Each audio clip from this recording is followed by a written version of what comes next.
Well, every golf course has a fourth hole with a flag on the green. But at some golf clubs, over the past few years, a new flag has started flying at their fourth holes, all because of one man just trying to do what he can. Mike Tirico has the story. How do you measure a journey? In miles? Hours? Days? For one man, it's measured in lives touched and flags flown. Since he's been fighting cancer, it's really brought home to me what an exceptional man he is. He's the most inspirational person I've met in my life. You listen to people moaning and groaning because they only got 2 cherries in a scone. Have a chat with Nick Edmund and that'll put you right. Nick Edmund became a golf writer in the late 1980s.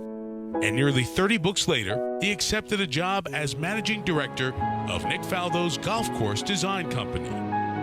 We toured the world together, Australia and South Africa and South America. Had a good run in those early years of 2000. That's a great giving man, isn't it? Despite all of Edmund's endeavors, in 2013, a new idea crystallized in his mind. Raising money and starting a charity called Global Golf for Cancer. To Nick, the number 4 had particular significance to his cause and to the game he loved. 1 person in 4 is affected by cancer. In the UK, I think there are 4 million people directly affected by cancer.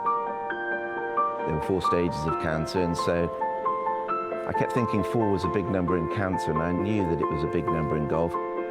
4 balls and foursomes and 4 major championships. I mean, we even shout 4 when we hit a wayward shot. So I thought I would love to create something using that kind of a message. Edmund began with an idea of walking 2,000 kilometers along the wild Atlantic Way in Ireland, playing the 4th hole at 40 different golf clubs, and flying the charity's flag at each one, which would in turn raise awareness for the cause along his journey.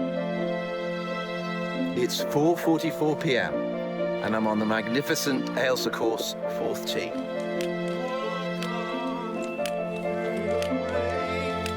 If you ask my wife, she'll tell you I struggle to walk to the nearest train station. The idea of taking on a 1,200-mile walk around the west coast of Ireland was daunting, shall we say. In 2014, as Edmund's campaign was progressing, the initiative took on a much more personal meaning. Suddenly I went down with cancer, a tumour that had spread across the head and ultimately required me to have a completely new scalp. The trouble with cancer is you don't quite know when it may or may not come back. 4 times with me, it has come back. No matter the diagnosis, with a glass-half-full approach, Edmund continued to work on his campaign. And in between the multiple surgeries and treatments, all the pain and discomfort, he stuck to his original plan. He kept going. He walked. After doing a walk along the west coast of Ireland, I had to do the home of golf. I had to do a walk in Scotland. The 3rd walk, which occurred this spring, was around Northern Ireland. I'm walking through some parts of the world where the climate is challenging, shall we say. I have 2 walking poles. The golf bag weighs more than most golf bags because it's my home for whether it's 6 weeks or 8 weeks or whatever. He just wants to do what he can. Normal people going through the operations he's been going through would just want to hibernate. The fact that he's walking, and he's walking for Global Golf for Cancer, for people who suffer from cancer, the inspiration is just beyond belief. The golf community is 60 million strong around the world. I'm aware of the huge reach that golf has. Sure, there are times, of course, when I get tired. The campaign itself gives me strength and the belief that if I keep going, then it can make a huge difference to a lot of people. For Nick Edmund, it's more than a walk.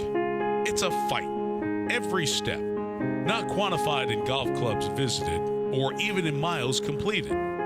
His journey can't be measured now, only in the future, in the legacy his campaign will leave.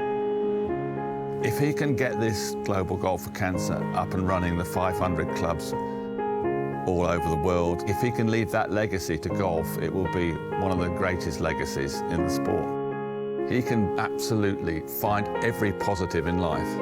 He's got an amazing heart, and that just radiates out of him.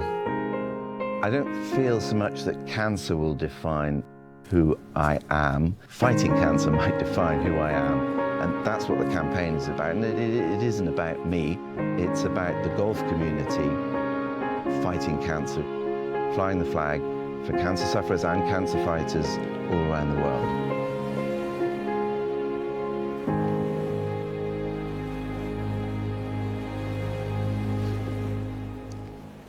Amazing spirit. By the end of 2020, Edmund hopes to see his Global Golf for Cancer flag flying at least 4 times a year at as many as 1,000 clubs worldwide.